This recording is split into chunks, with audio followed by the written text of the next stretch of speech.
You know, a lot of people ask me, Pat, what is the number one page that you would suggest to have on your website that could potentially give you the most earnings? Now, there's a number of different pages you could have on your website, obviously. And it depends on what your business structure is. For example, some people may say that it's their speaking page because that's their primary objective. But when it comes to affiliate marketing, in my experience, and when I've taught others as well, the number one page that you can set up that is the most profitable page on your website is a resource page. What is a resource page? It's a single page that lives on your website that has a list of the tools and resources that you would recommend to help your audience members or your traffic or your viewers, listeners, subscribers, what have you, actually help them achieve their goals. Now, it's not just one product to one specific goal, but essentially a library of products. Some of them may have an affiliate program tied to them, like the program that you found.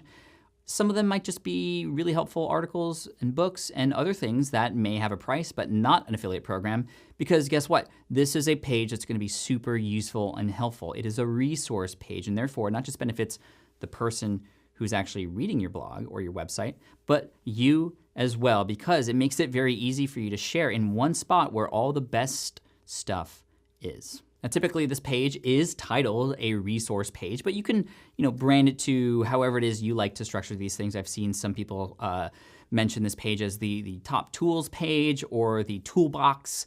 However you want to structure it, doesn't really matter. What really matters is on this page, you start to list out all the best stuff that can help your audience. And one of those things being obviously this focus product that you have. And you can even have that be featured right up top. Now, I'm going to give you a couple examples of what these resource pages might look like so you can kind of base your own off of that. And when you're starting out, of course, you might not have very many resources to share. But as you begin to grow, as you begin to create more content over time and discover more products that you can add in here, you can begin to just, organically grow this thing over time.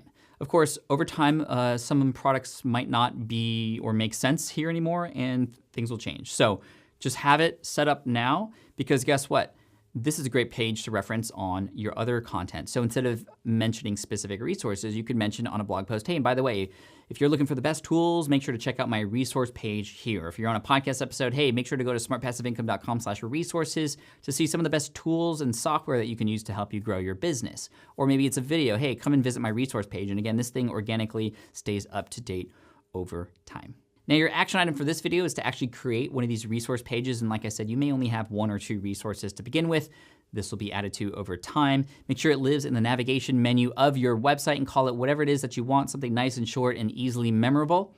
But first, I'm going to give you some best practices, and then I'm going to share with you some examples from my own websites, and then we'll revisit those action items one more time at the end. So here's some best practices for your resource page. Number one. Now, this page, especially over time, can become very overwhelming because there's going to be a lot of stuff on here, right? So you want to make sure things are broken down into different categories. That way, when a person is scrolling through, that's how people read on the web anyway, they scan, creating subcategories and subheadlines to allow people to understand, oh, well, here are all the resources for this. Here are all the resources for that. If I need help with this, I'm just going to scroll down and find it.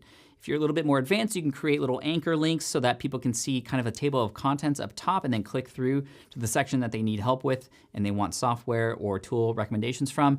It's up to you if you want to get to that advanced level, but it's not necessarily. I don't have that on mine. But just having subcategories breaks it down a little bit easier, and it makes it a lot easier to go through and actually find what you need. Now, a big question I get is, hey, for example, if I'm helping people create an email list, doesn't it make sense for me to share all 55 different email service providers out there so that people can understand which one is the best for them? Now, you think about it. If you come to a page and you see 55 different options or even 5 different options for something, it might take a little bit longer to go through all of that. And in most cases, people aren't going to take action because they experience analysis paralysis. When there's too many options, likely a person is not going to take any action at all. So my best recommendation would be to just share one solution per problem. Now, that doesn't mean for each category, because every category might have a number of different solutions to different problems. But what I mean is, if you are providing a solution, don't mix the message by providing another solution that's essentially exactly the same thing from a different brand. It's actually your responsibility, your role, to pick one that, based on your experience and your knowledge, that makes sense and is the best option for the person who you are recommending that product to. That way it becomes more an authoritative recommendation versus, oh, here's just a review of everything that exists and you can pick your favorite one. No, you are actually helping a person make that decision by choosing hopefully just one, not maybe two, but really try to pick one. Now, in addition to just placing the name of that product and obviously linking to that product, you will also want to add a little bit of a description and a summary of what that product can do for the reader. In addition to that, you might also want to include just a little bit of a story, maybe 1 or 2 sentences about how you've used that product, what it's done for you, something to entice that person to want to explore it a little bit more. And if there's an opportunity for you to share even more supporting items related to that product, for example, other blog posts or content, videos, for example, demonstrations, to support and show that this product is actually helpful, then you can add those into that summary as well. But just make sure that in addition to the name of the product itself and a link, you add a little bit of a description to add some context to it too. Okay, so let me give you a couple of examples of resource pages, and I'll first show you Smart Passive Income's resource page, which has definitely changed over time. Over the last nearly 10 years I've been doing this. I've had products on here that have been here for nearly all 10 years. And then I've had products that have only been here for a couple months because I'm always keeping track. And when you use things like pretty links to keep track of the click-throughs, you can understand, okay, well, here are the resources that, yep, people are clicking these and they want this. Or here are ones that I thought people would want, but they don't. You would have no way to know that unless you're tracking. So having some sort of tracking device, which comes built in with pretty links, is a great thing to have. And so let's just dive right in and I'll show you the front end of this resource page so you can kind of base that resource page you're creating off of what you see here. Okay, so here we are on the homepage of Smart Passive Income. And as you can see here in the top navigation menu, there's a link for resources. So I'm gonna click on that. And as you can see here, the way I have it set up is there are a number of my, quote, most recommended tools, such as the hosting company I recommend, lead pages, the email service provider, and a couple other companies that I am an advisor for as well. And then now you can see as I scroll down a lot of the subsections. So here's a subsection for building your blog, website, or course. So that it has tools and courses for that. Starting your email list, here's a couple tools, and here's even a blog post. This isn't even a link to a product, it's to another blog post that I have. I think there's some books and other things in here too. Here's a software product that I have. Here's a service that provides voiceovers and music for your podcast, podcasting services. I'm not even an affiliate for that one. So again, just all the resources one might need based on the different things that they might be interested in. Here's a section for just books. Adding books would be a great way to fill out that page, especially when you're first starting out. If you sign up for something like Amazon, you can pull in a number of books that relate to the goals that your audience has and begin to start adding those in there too. That's, it's okay to do that while focusing on this focus product of yours, because books aren't really normally going to be a focus product of yours anyway. So here's a number of books that you can see, and then stuff related to legal and trademark. So again, this goes on and on and on. And this is definitely the most profitable page on the Smart Passive Income blog. As you can see, the name of the product is clickable, and then a little bit of a description, and then a call to action. Now, this page is set up a little bit more custom than what you might be able to do right now, but it doesn't need to be fancy. Actually, this was only built this way in the last couple of years. Before that, it was just essentially what a regular page looks like with just spaces in between each of these little promotions and recommendations here. The way that you solve the problem of having the disclosure after each one is that you want to make sure that on the resource page, this is really important, you have a disclosure up top. And this is the disclosure I use. You're welcome to take this and reuse it in the way that makes sense for you.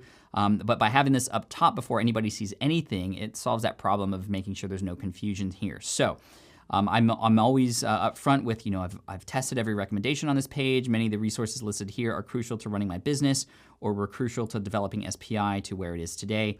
Before digging into the awesome resources I know and trust, an important disclosure. And here it is. I'm going to highlight this for you and read this off just so you have it and hear what it sounds like. Some of the links below are affiliate links, which means that if you choose to make a purchase, I will earn a commission. This commission comes at no additional cost to you. Please understand that I have experience with all of these companies and I recommend them because they are helpful and useful, not because of the small commissions I make if you decide to buy something. Please do not spend any money on these products unless you feel you need them or that they will help you achieve your goals. See, very much in alignment with everything I've already taught you. And again, you can feel free to take that and restyle it to you in your own voice if you wish.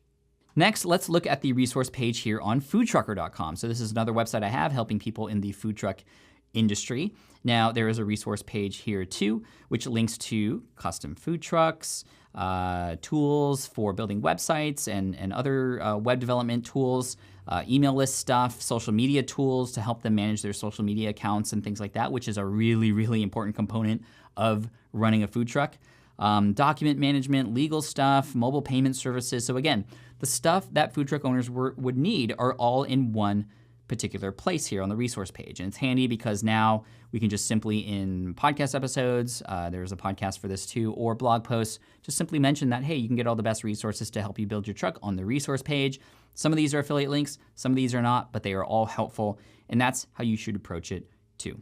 So right, as you can see, pretty straightforward, but also very, very powerful. And the more that you focus on setting this up now, the better it is going to be for you moving forward. And again, it becomes a resource that you can mention over and over again in different places as you create more content over time. So like I said, you can press continue up top and keep going before you actually implement some of these things, or you can implement this now. But the call to action is definitely, I mean, this would definitely be one that I would recommend all of you do, and that is to create a resource page. Make sure it's linked to in the navigation menu up top on your website, and then just know it exists and add to it over time. You can fill it in with that first focus product that you have with a little bit of a description and what's there, and a call to action to go and try it out. Remember the affiliate disclosure, and then you can even include some books and other items that may not be tied to an affiliate program that you have right now. And again, as you go back to your list of items on your spreadsheet, you can go and add more products to this over time, and it'll be awesome. So have it there for you so it can start working for you sooner than later. And when you're ready to move on, just head on over to the continue button up top, and I will see you in the next lesson. We'll dive into some more passive promotional strategies.